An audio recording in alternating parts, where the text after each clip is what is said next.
I'm going to tell you about disaster and about crisis and about why we should, if not be happy about this, we should at least take advantage of it.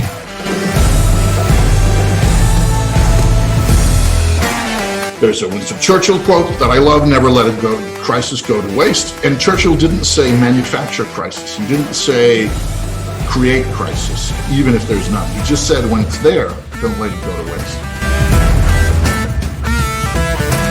Number two, the rules just went bye-bye. And what does that even mean? I love numbers. You can play with them for weeks and you can find out interesting things, but data works best when tomorrow looks more or less like yesterday. And right now, tomorrow does not look like yesterday.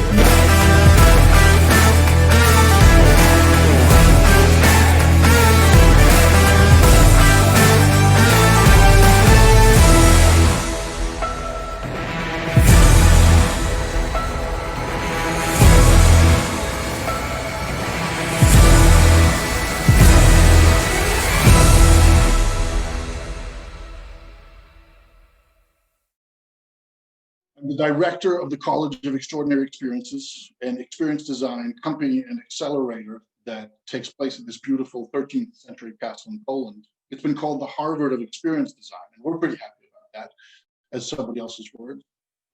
I work as a coach for McKinsey & Company, the global consulting house, and I just published my book number 30 called The Innovation Cycle. I also have a part ownership in a company that does ruby hunting in Greenland. So taking people on ruby hunts, acquiring real gemstones from the earth, digging them out with their hand, not their hands, but with hand tools, and coming home with them, which is a pretty spectacular adventure. I also, even though I'm divorced, I have a loving family. These are the two most important people in my life. This is Sue on lying down and Saga sitting up. And when it comes to using pictures of my daughter in my presentations, I have absolutely no shame. This is all true as well. Stories matter. How we present ourselves matter. How we tell not just our own personal stories, but our business stories, our love life stories, our professional stories, our relationship stories. Here's a third version.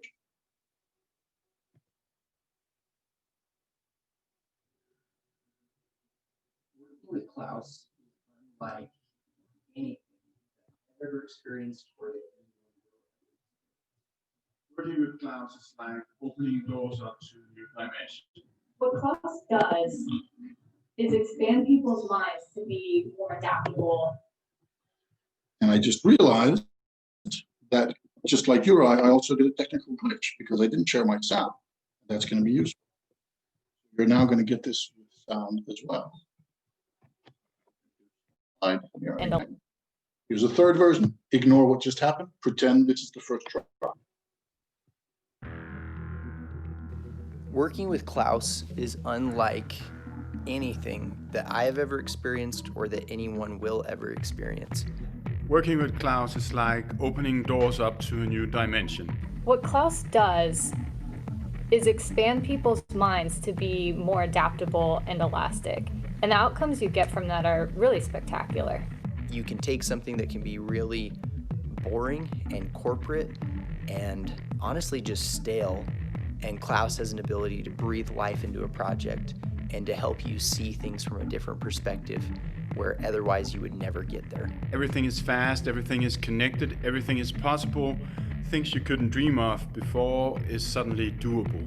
He has this remarkable capacity to both completely command the attention of the room when needed, while simultaneously giving space for others to collaborate and contribute. His energy is contagious. He has a way with people and being able to bring an energy into a room unlike anyone that I have ever encountered. And I've encountered a lot of people professionally throughout the world. Working with Claus, you have to handle with care and brace for impact. And you're at a rock concert, and you're gonna go absolutely fucking crazy when we get on stage. Can you do that?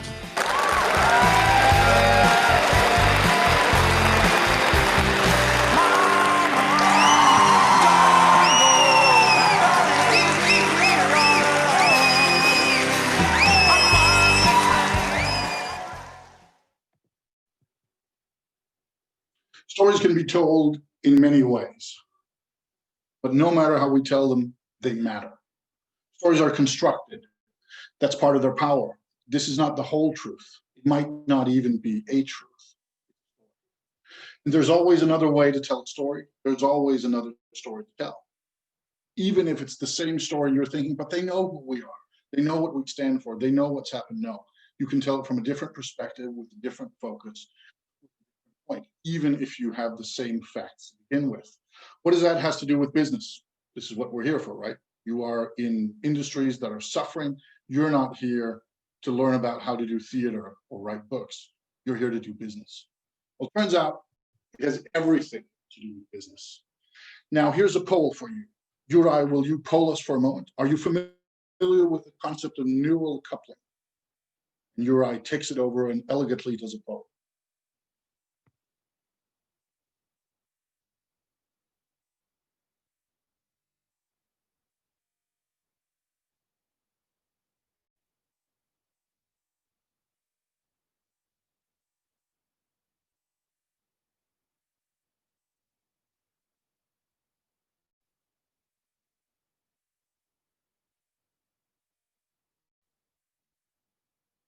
Excellent. Few people know, most don't, and quite a few would be prepared to pretend that they know, and that's good enough a lot of the time. Yeah.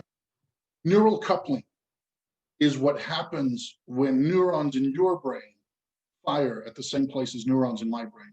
If I tell you all to close your eyes, I want you to close your eyes wherever you're sitting, whether it's in an airport or at your home or it's an office. I want you to close your eyes for a moment. And I want you to imagine opening a refrigerator. And in that refrigerator, there's an ice cold bottle of water. And when you take that bottle out, you open it and you pour a little of it into a glass. And you can feel how cold and refreshing it is. And you know, when you take that glass up, not only is the cold of the water going to spread to the glass, and it's going to give this lovely condensation, like small bubbles of mist on the outside. When that touches your throat, parched, dry throat, it's going to give you relief. It's going to give you a feeling of and it's going to taste so sweet, even though it's just cold water, especially if you're warm and you haven't had anything for a long time. What happens there on a technical level is that the neurons that I have in my brain that are telling me how this feels, this water, if I do my storytelling right, if I present it in the right way, the same neurons are firing in your brain. Why is this interesting? It's interesting because the higher the level of neural coupling between two people, the higher the understanding. And this is not just my words. This is the words of Yuri Hassan, a professor of psychology and neuroscience at the Princeton Neuroscience Institute. This stuff is important. If you can achieve a high level of neural coupling, you have an understanding with the people you're talking to. Now, where do stories exist in this? Stories exist somewhere between us, somewhere between the content, the audience, and the storyteller. And that's why stories are both powerful and tricky, because once they've left the storyteller, once I've said a thing, then it's out there. And you can either take it in, maybe you have your sound switched off, maybe it didn't go anywhere, maybe it just died. It's not strictly speaking the content. It's not necessarily the facts or the written words. It's somewhere between that. And this is what makes stories tricky, but also incredibly powerful, because they can have a life of their own, because they don't exist only inside the audience or the storyteller or the content, but somewhere between the three of them. They matter and they change the world. So with that said, let's dive into the first of the four main subjects for today: why storytelling matters and how it can have an impact on improving your position in the market. First off, another poll: Juraj, Francis Garrity, and N.W. Iyer. Any of these names familiar to you? Fire it up.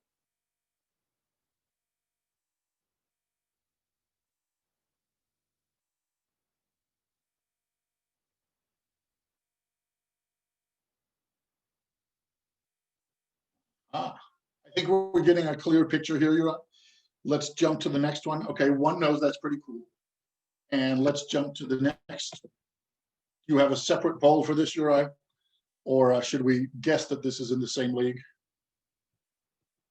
We're going to assume that this is more or less on the same subject. Now, Uri has it. Never underestimate that man.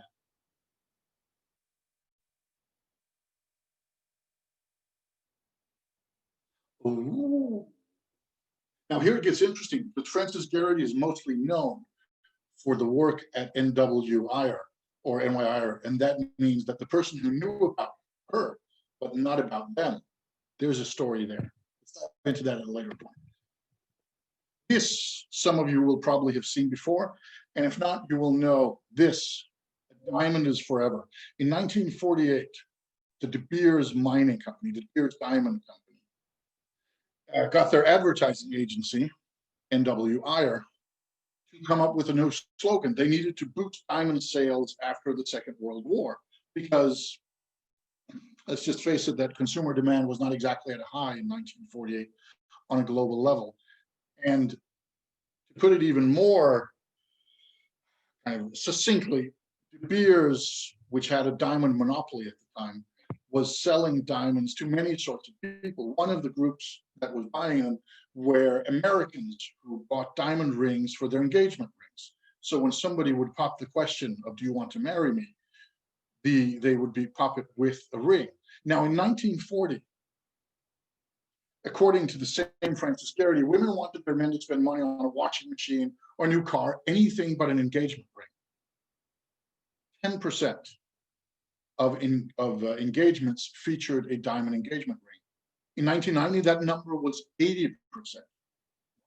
Why that changed? Well, part of it is because Frances Garrity came up with these 4 words, a diamond is forever, from the 1948 De Beers commercial. And they built on that. And De Beers still uses that as a tagline. They've used that for now almost 70 years, or a little over 70 years, actually. A diamond is forever. And that means that what they did was they went to Hollywood movie agencies and they said, when you're doing a scene with somebody having a marriage proposal in your movie, you should have a diamond. There should be a diamond ring there. We'll supply you with the diamonds. They did stories on which diamond engagement rings the stars got. They did a whole big media package because, again, this was a worldwide diamond monopoly. They had some money to spend on advertising. And they had these beautiful words to go with it. Diamond is forever. Was it successful? It was probably the most successful advertising campaign of all time and the most powerful slogan we have out there. Stories matter. They didn't change the diamonds. They just changed the story about the diamond. And they did one thing more. It was incredibly brutal and smart. Before the 1980s, if you ask somebody how expensive should a diamond ring be, they usually you should spend about 1 month's salary because it's a gift. It's about showing how much you care. If you earn $1 million a year and spending $10,000 on a diamond ring, that's not impressive. So instead, you should spend a month's salary on it. Now, again, this is the 1980s. De Beers is looking to expand their market share. What do? They change the rules. They create this. How can you make 2 months' salary last forever? And now, if you go on Google and look for how expensive should a diamond ring be for an engagement, Google will tell you that it should be roughly 2 months' salary. And this means you also have a brilliant way of hitting all price points. You can hit the ultra rich because diamonds, let's face it, come in ultra rich categories. And you can hit the quite poor. Everyone can afford a diamond. It's just a matter of which diamond and what does it cost. Stories matter. But let's talk aviation for a moment. Let's forget about diamonds for a moment, talk aviation. And I'm going to get really, really nitty gritty. This is like a tiny detail that we're going to focus on for a moment. But it's interesting because it serves as a great example of a bigger picture. I assume that quite a few of you know what should stand in front of these words. These are 3 seat types from a popular airline. This is, of course, SAS Go, SAS Plus, and SAS Business, or SAS Go, SAS Plus, SAS Business, if you prefer that sort of thinking. So apparently SAS decided that they wanted to be associated with words like Go, Plus, and Business, because they're an airline. They need to sell different seats, right? Now, this is a different airline. I'm sure a lot of you will recognize these terms already. For those who don't, this is Ryanair, Value, Flexi Plus, Family Plus. Ryanair doesn't have business class. It has Family Plus. Ryanair doesn't have Go or Economy. It has Value. Even small things like this make a huge difference. Ryanair has always marketed itself as a low-cost airline. If you're a low-cost airline, then things like flexi and value are great. If you're a little bit more high class, then maybe it's better to call it business. Now notice that SAS doesn't have first class. That's also a decision. This is more or less the global 4 tiers. And the reason I say this is not that every airline goes by this. They all call them different things. But if you're looking at airline websites, if you're looking at some of these things that we as travelers see as buyers, then we are sorted, or we're asked to kind of sort our wishes into these 4 rough categories: economy class, premium economy, business class, first class. Premium economy, I learned not too long ago, is a pretty new invention. It was to find that mid gap between economy and business. Some airlines don't have business. Some airlines first is the same as others business. Pretty jungle out there.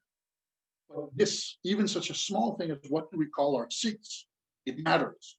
Part of the stories we tell. Now, this one is interesting. Uri, can you pull us up? I'm really looking forward to seeing the result of this one. Have you heard of the expression never turn right?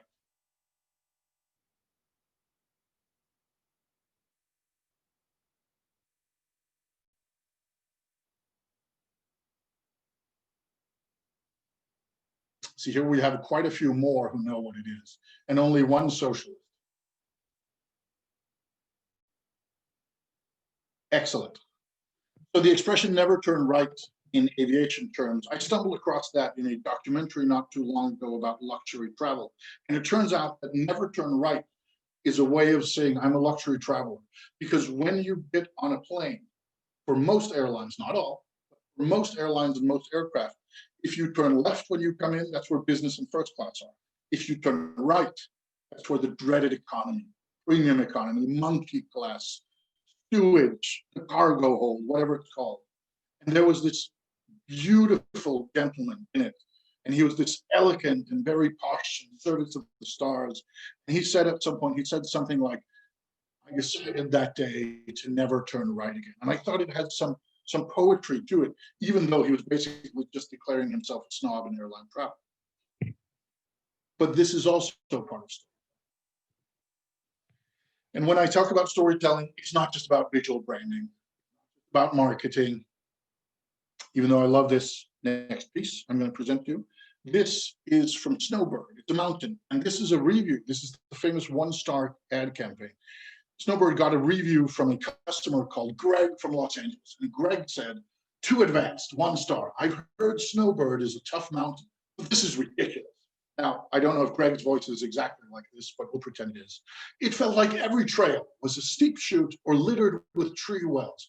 How is anyone supposed to ride in that? Not fun. And what did the advertising company behind it do? They didn't just hide it. They didn't try to say, oh no, we need to make it better for Greg. They said one man's hell is another man's heaven. And in this case, they took Greg's simple 1-star review that he probably posted. Maybe he was angry, but he was at least disappointed. He didn't mean to help them, but they turned it into that. They turned it into communication about we're too advanced for the beginners, and therefore they're reaching into a different segment. If you have an airline where you only have first class, wait, private jets, that sort of thing, then you're signaling a lot of things. And you're saying by not associating with the riffraff down in monkey class, we are catering to the people up here. Just as if you're Ryanair saying, we don't have any first class snobs, we only have Flexi Plus value. You're sending different signals, you're telling different stories. Now, not only did Snowbird get immense value from this beautiful campaign, they also got secondary value because the story of their story was brilliant. The amount of advertising journals and trade magazines and blogs, news articles, etc., that talk about this campaign is stunning. The reason I'm mentioning right here, I'm helping build that story, the story of the 1-star review, because I'm retelling and I'm telling the story of the story. And the value they got from that, insane. I would love to have been that marketing company. Also why top tier companies now have chief storytelling officers. And here's a tricky thing. Notice how if I had more logos on this, it would have been more convincing. If this had had 10 logos and the text would have been exactly the same, it would have been more convincing. If it had had 20, then it would have gotten a bit crowded, unless the logos would be too small to see. Sometimes it's the small details in communication that tell different stories. But it is true, a lot of top tier companies, also ones that are not on the slide, now have chief storytelling officers. It's a real thing. Because why? Stories matter. You'll notice I have this slide along, because I like this and kind of punching it in. And if that's the only takeaway you have from this, then I'm happy. What we call things shape conversations, and all definitions are political. That's why in some places being a vice president or a senior vice president means something else than in another. All definitions are political. Decisions create stories. Now, big item number 2, how changing your story is sometimes better than changing your reality. We're going to jump for a moment to the German philosopher Immanuel Kant, 1724 to 1804. Kant talks about 2 things. Kant talks about many things. For those of you who know him, Kant talks about a lot of stuff, all over the place. But for this thing, he talks about 2 things that are interesting. He talks about Ding an sich, the thing in itself, and das Ding für uns, the thing for us. What Kant says is that we cannot perceive reality as it is. We don't really see the table or the elephant or the sky or even an argument. We see it as it is for us. We see it through our perception, whether it's kind of visual perception or the nose or the mouth, or it's our thought processes. We can't see the thing in itself. We can only see it as it is for us. And this is a beautiful example of that. In the middle is the cylinder. That's the real thing. It's das Ding an sich, the thing in itself. And on the right and on the left are 2 perspectives, 2 ways of viewing the same thing. And this is also a beautiful way of showing why people constantly get into arguments. Both of them are obviously seeing something different, even though it's the same thing they're seeing. But if you're looking there, you're saying, it's round, why are you idiots? It's round. And the others are saying, it's square, why can't you just understand? And somebody who can see from what we can see, guys, it's both. You're both right. No, we can't both be right. But they can, because somebody else has a different perspective. And there's so much out there in the world where we have an idea that we see what's really there. And where Kant would say, no, you're seeing the thing for you. You're not seeing the thing in itself. And maybe if you just lightened up a bit and looked at others' perspectives, you'd have an easier time in the world and things would be better all around. I'm not sure he put it in those terms. He was kind of pretty square himself. But I think that's his underlying thing. It matters how we present things. Here's another piece of interesting fact that not everyone's aware of. Our brains are wired for story. We're not really good at facts. We're not good at numbers. We're especially not good at absolutes. We're good at relative things. If you take 2 people and stand them next to each other, you can easily see which one is the tallest. But if you asked how tall are they, you're not going to be able to see, are they 174 centimeters or 175 or 176? You don't really have a clue as to that. You can give a rough estimate, but when it comes to relatives, when it comes to who's the tallest, you will be able to, within a split second, to tell who is half a centimeter taller. That's one thing about our brains. Another is that we're wired for story. We have a much easier time understanding things in stories because we're really bad at absolutes. We're bad at remembering rules. We're bad at remembering numbers. We're bad at remembering facts. We are excellent at remembering stories and connecting to them. There's a reason in the ancient world, and for quite a lot of human history, the way that rules and traditions were taught wasn't like you didn't get a bullet point menu. You instead were told stories. You were told the myths. You were told the legends. And in those legends were buried how you should behave, what was okay and what was not. They weren't told as rules. You didn't just get the 95 rules of Martin Luther. How many know those 95 theses? One of the most important moments in religious history, in European history. How many of us know the 95 theses of Martin Luther? How many know even 5 of them? Not that many, but a lot of us know the story of him going to the cathedral in Worms, 1519, and nailing them onto the church door. Story we remember, the facts, yeah. So if you can tell stories instead of facts, you're going a long way because our brains are wired for them. It also means stories wire our brain. If we connect with a story on an emotional level, It's going to change our brain chemistry. And while that's scary, it also means that it's a good place to try to change the world. Don't change it necessarily with facts, change it with story. It's the opposite of that. On one, blah, blah, on the other, blah, blah. It can even be fun. And I'm going to give you a lovely example of that. This is the most perfect case of creating intangible added value without changing the product in the slightest. Shreddies is a strange square whole grain cereal only available in New Zealand, Canada and Britain. It's Kraft's peculiar way of rewarding loyalty to the crown.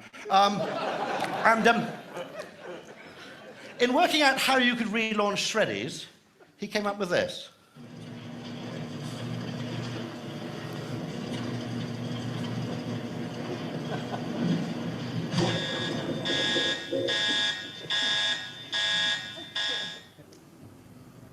Shreddies is supposed to be square. Have any of these diamond shapes got a...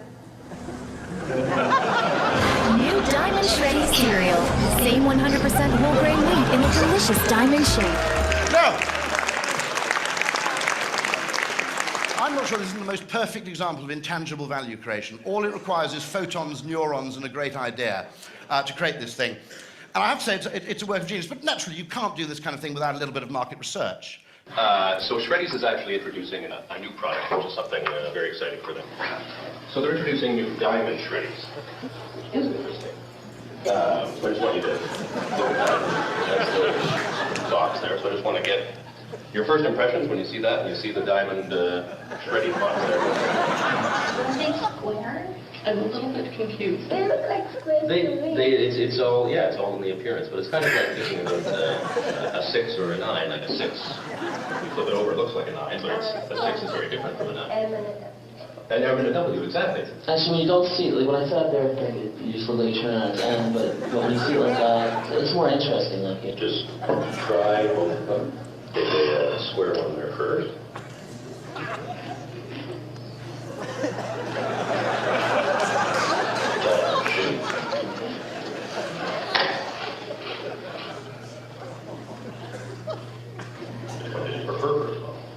First one. The first one.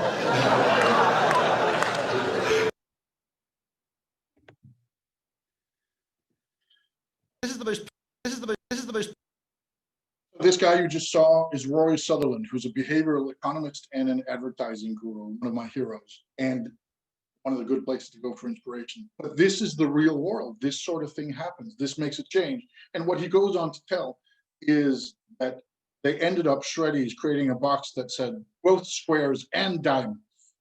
Just satisfied everyone. It's beautiful. When to think in stories and what to focus on, our third major topic here. There's a quote from marketing genius Zig Ziglar that says, if people like you, they'll listen to you, but if they trust you, they'll do business. All business is about trust. Can you deliver? Will you actually do what you say? And especially now, one of the things you have is you have the trust of consumers, of partners, you have names, you have histories. You can go out and say, we're Embraer, we produce. You can say, we are Malapenza Airport. We actually let people land here and let them take off again. You can use that. And that trust is essential now that everything else is going to hell. Now, how to create that trust? And this is personal, but it's also organizational.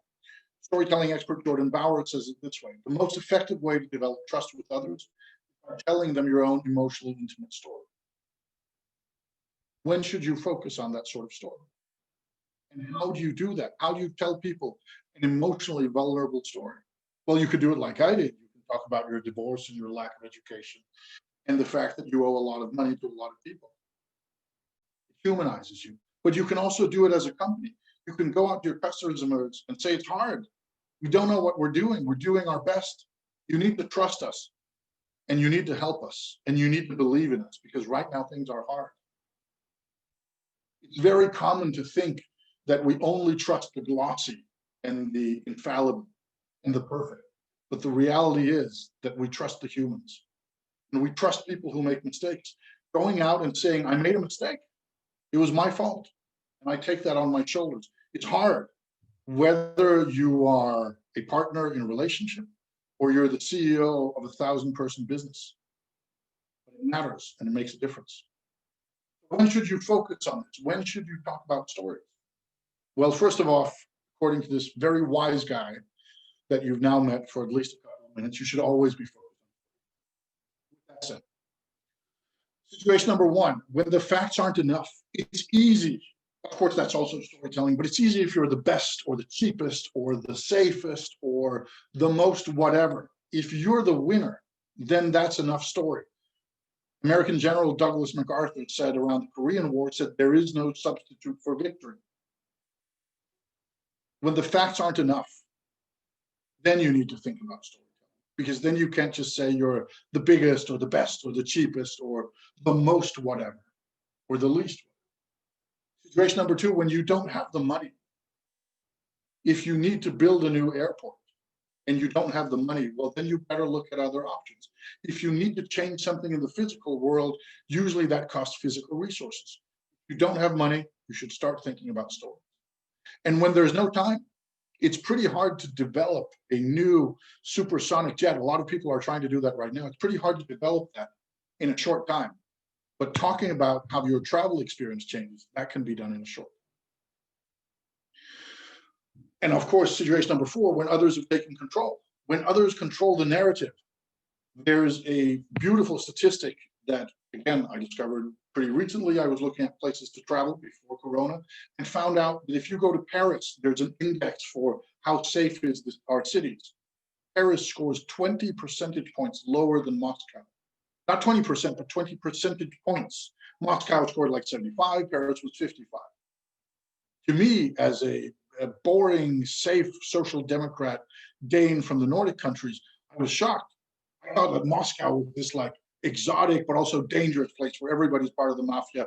And if you don't have vodka on you, then you're going to be in trouble. And if you have the wrong vodka, you're going to be in more trouble. Paris, however, city of life, city of art, yada, yada. Turns out that in reality, Moscow is pretty damn safe compared to Paris.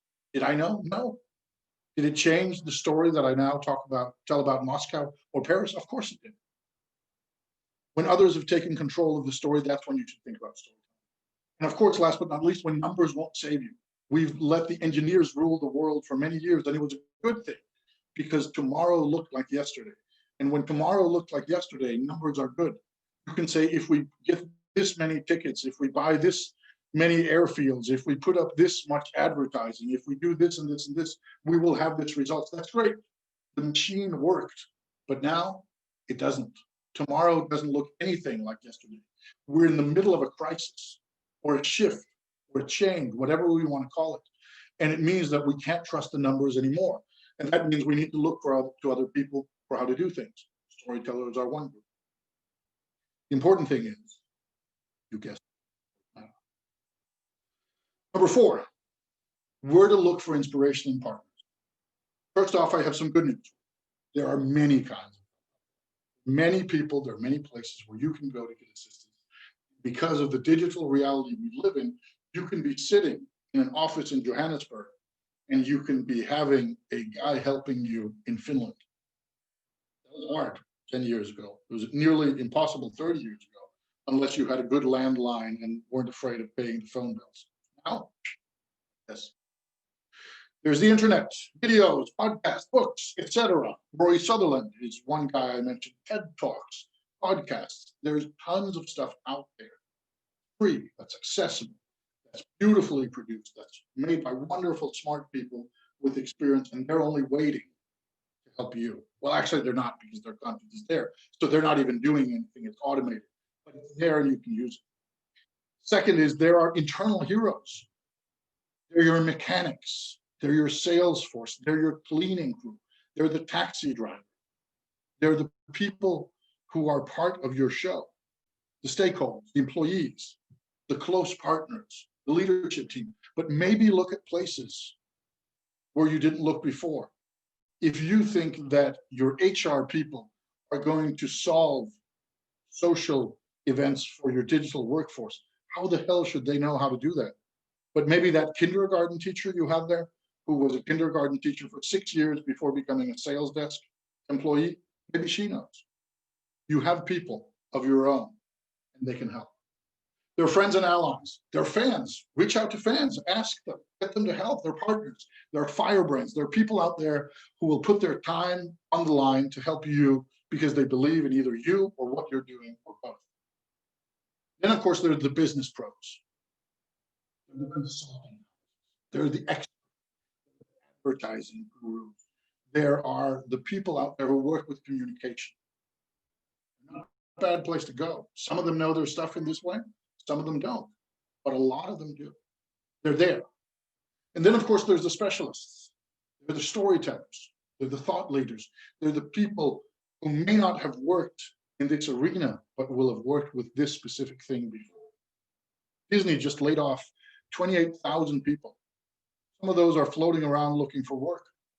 Maybe grab one or two, see what they can do. Then, of course, there are the cheap clones of Klaus, and they might be just as good. Probably they are. There are lots of them.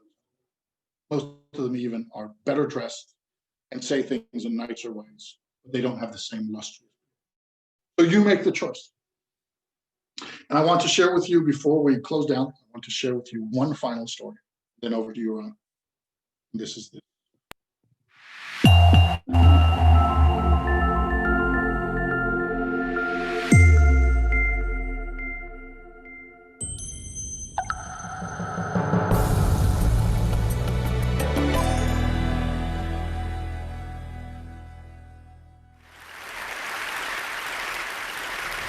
So ladies and gentlemen, at TED we talk a lot about leadership and how to make a movement.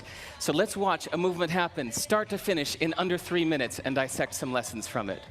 First, of course you know, a leader needs the guts to stand out and be ridiculed. But what he's doing is so easy to follow. So here's his first follower with a crucial role. He's going to show everyone else how to follow. Now notice that the leader embraces him as an equal. So now it's not about the leader anymore, it's about them, plural. Now there he is calling to his friends. Now if you notice that the first follower is actually an underestimated form of leadership in itself. It takes guts to stand out like that.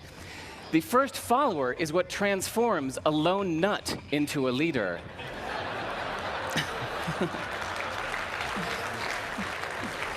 And here comes a second follower. Now it's not a lone nut, it's not two nuts, 3 is a crowd, and a crowd is news. So a movement must be public. It's important to show not just the leader, but the followers, because you find that new followers emulate the followers, not the leader.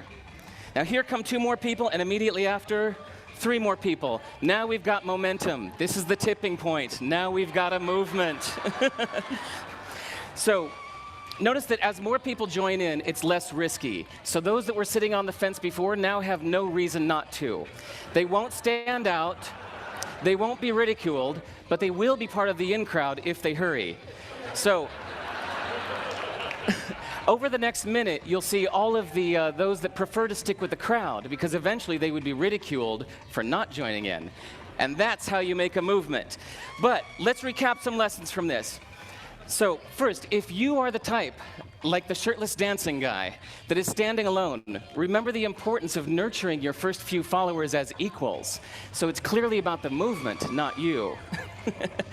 Okay, but we might have missed the real lesson here. The biggest lesson, if you noticed, did you catch it? Is that leadership is over-glorified. That yes, it was the shirtless guy was first, and he'll get all the credit, but it was really the first follower that transformed the lone nut into a leader. So as we're told that we should all be leaders, that would be really ineffective. If you really care about starting a movement, have the courage to follow and show others how to follow. And when you find a lone nut doing something great, have the guts to be the first one to stand up and join in. And what a perfect place to do that, TED. Thanks.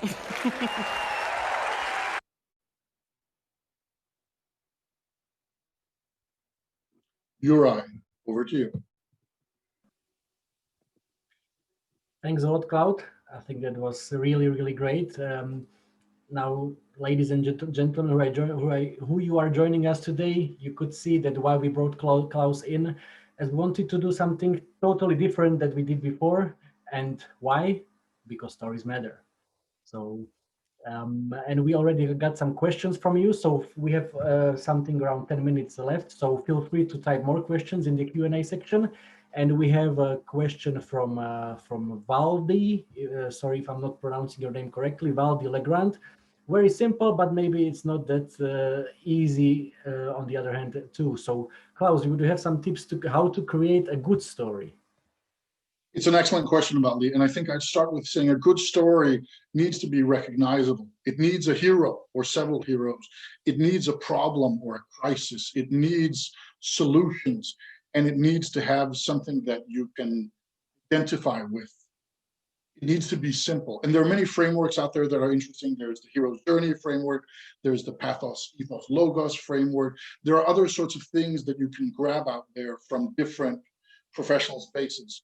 But most of all, to create a good story, you need a clear challenge. You need something big on the line, something about humanity and good and evil, and not just how to get Kevin a sandwich at half price.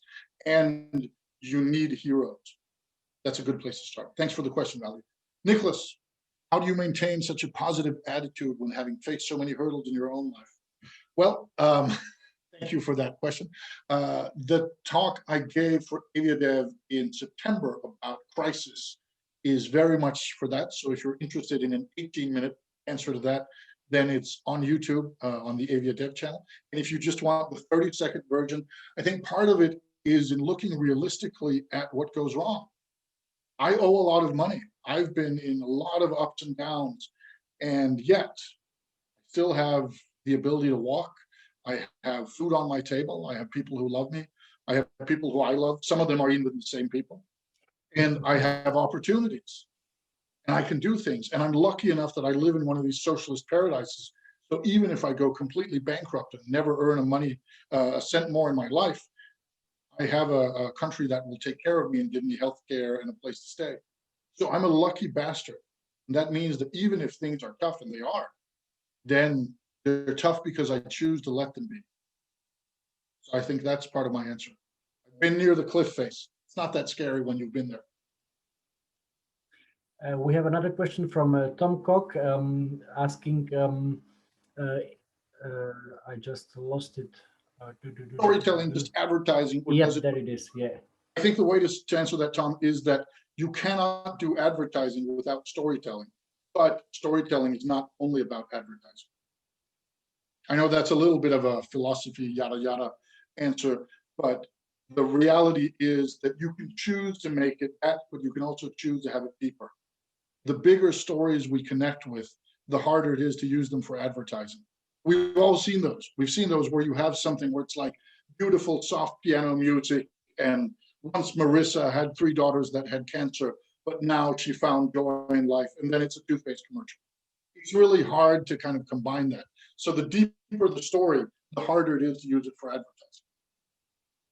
Another question from Binod. Do we have to be consistent or we don't have to be? So I'm going to give you a provocative answer right there, and that is Google American election 2020. And then look at a candidate who got 70 million votes and has been taken in lying to the public 20,000 times over a 4-year presidency. I wish we had to be consistent, but humans are not consistent. They are just emotions. Raw emotions. So sadly, I wish I could say, you know, we should be consistent. Of course, I think we should. But the reality is, it doesn't have to.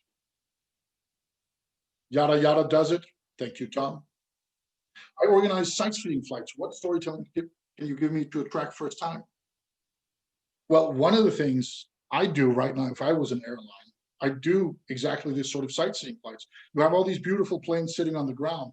There are several East Asian companies that have been doing flights to nowhere, where you basically get on the plane, you go up, you fly around in the air a little bit, and then you get served food, and then you go down again to the same airport. This is happening. If I was there, I would do that as a sightseeing thing. See Ayers Rock from the sky, not at the normal 30,000 feet because it's efficient. Now see it at 1,000 feet, whatever's legal. I'm not saying you should break the law on your sightseeing flight, but right now, sightseeing flights, amazing. And right now you can tell the story that normally flights take you from A to B. But here, they show you A and B. We have many questions coming in. There is one from Theo Vensing, which is a very interesting one. So should storytelling only be used when starting a presentation, or we should get the attendance, or should the whole presentation be structured as a story? Good question, Theo. I think it's a question of who your audience is and what they respond to. One of the things that I learned some years back from a good friend who does like high-level leadership consulting is she said, Klaus, if you want to sell to the Russians, you need to learn how to speak Russian. And of course, she wasn't talking about actual Russians, but talking about speak the language that people understand. If I go into the boardroom of Chicago O'Hare, one of the world's biggest airports, and talk to their leadership team, and I just talk about stories and don't mention a single number, I'm pretty sure they're going to show me where the door is pretty fast. In other places, if I talk too much about numbers, I'm going to be kicked out by that. So I think to that, you should always have some storytelling elements, but you should also try to know your audience. I know that was a pretty unfair answer, but it's common. David, do you believe the stories need to be modified to suit different cultural mindsets? Yes. Oh, hell yes. Let's be real about this, people. There are places where just a simple thing, very, very simple thing. There are places in the world where some things are accepted and others are not. It can be cultural norms, it can be voting rights, it can be whether democracy is good or bad, it can be different approaches to sexuality, to poverty, to who speaks in groups. There are many, many different ways you can approach things. There's the classic old joke about that the Chinese burp to say thank you for food, and the rest of the world, if you burp, then you're being an unpleasant sort of fellow at dinner. So yes, you need to modify stories, or if not, you need to make sure that they are very broad and safe. That's why it's hard being Disney. Introvert versus extroverts, question from Felician. That depends on how the story is being told. Of course, if you're telling a story in front of a camera, then it helps being one of these weird extroverts like me who's trying to kind of just explode onto the camera if I could and dance around. Because let's face it, if you're doing a live presentation like this, it's harder keeping people's attention if you talk slowly in a monotone voice and you never stop because no speaker. And I'm not saying introverts do that, but I'm saying that it comes easier to an extrovert to kind of be, look at me. Now, if it was a podcast, it would be different. If it was the written word, one of my books, you can't read from any of my books, whether I'm an introvert or an extrovert. So it's all about how you tell the story and who tells it. But yes, to put a point on that, I think we live in a world where storytelling as a live form is disrespected. And that means we put people on stages who don't belong there. Their expertise belongs there, but not their storytelling skills. Question from Andrew about trust, which you touched on during the presentation. So what other types of stories or story format can be told in order to create trust? The things that make us trust the most are stories of success, but also stories of failure, and stories that are human, stories that make us feel, wow, I feel that. There's a classic thing in politics. The amount of politicians who have some sort of strong belief, higher taxes, public health care, abortion, whatever it is, they have strong beliefs, and the thing that changes them is almost always the same. Oh, but then my sister got cancer. Or, oh, then I experienced this closely, or a close friend got this, or somebody close to me got this. We need to be able to relate. The thing that makes us cry at movies is because we see ourselves in them, or we see somebody who's there. You're sitting there watching Titanic, and you realize, I could have been Rose. It could be Jack holding me right now. And then you cry. I cried at it many times. Who didn't? Okay, one final question from my side. In the section when you were talking when to think in stories, I think it was number 2 when you said when there are no money. So I think that's something that many of us can relate now in terms of the aviation industry. So it's airports, airlines, tourism authorities. We are all not doing really well in terms of revenues. People are not flying, not traveling. Revenues are not coming in. So basically nobody has money. So how can stories help us when we have no money and let's say we are a destination? We have to April, May, June, let's say when traveling will be easier again, how should we promote our country when we have no money or our destination? So of course, when I say no money, I mean that very little, because of course you may need a little bit, especially if you want to spread your message and if you want to get some outside help, and you need to use some time on it internally. But by that is that there is a roller coaster. If you build a roller coaster for an amusement park, I'm going to use that as an example. It costs millions and millions to build a roller coaster because there's engineering and there's safety and there's testing, etc.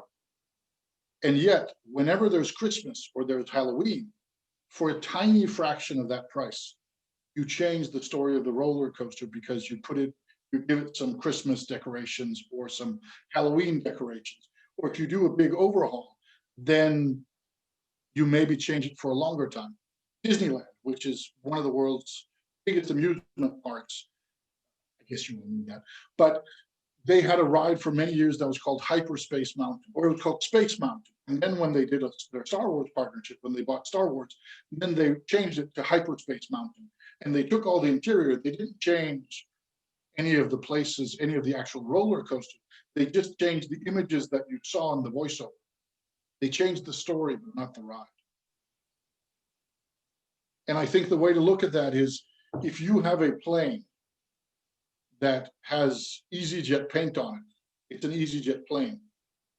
Now, if you need another plane, you can either buy somebody else's plane or borrow that and paint EasyJet on it, or you can buy a whole new plane. It's easier to reskin and repaint. Tell the story of who owns it. And ownership is also just a story.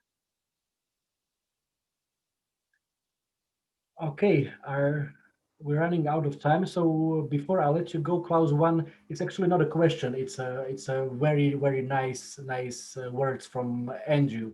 Thank you, guys. Excellent talk. I work with Christo Brand, who has Nelson Mandela's order and became his close friend. We are sharing the story remotely at present. You have inspired me to work even harder at marketing and promoting Christo's story. So I think, thank you. If nothing else, this little story from Andrew tells that it was definitely worth to do it today, and there is definitely more to come. As I mentioned, the whole workshop is recorded. We will later today put it on our YouTube channel. We will share the link with you. If you enjoyed the session, please share it with your friends and colleagues and families. It would mean the world to us. Thank you very much. And I have some closing remarks and some invitations for you. But before I go to that, Klaus, final words from you. Final words from me? Yes, please. One is that I think we are afraid in this time of crisis, reach out to people, and we forget that people can just say no. So I'm going to make that as the final action item for all of you, is reach out to somebody and ask them for help, whether it's on storytelling or something else. It doesn't have to be me. Reach out to somebody. And if they say no, then they say no, but at least you tried, because we're not going to be able to get through this. Just keep on doing what we did. Thank you. Amen to that. Thank you very much, Klaus.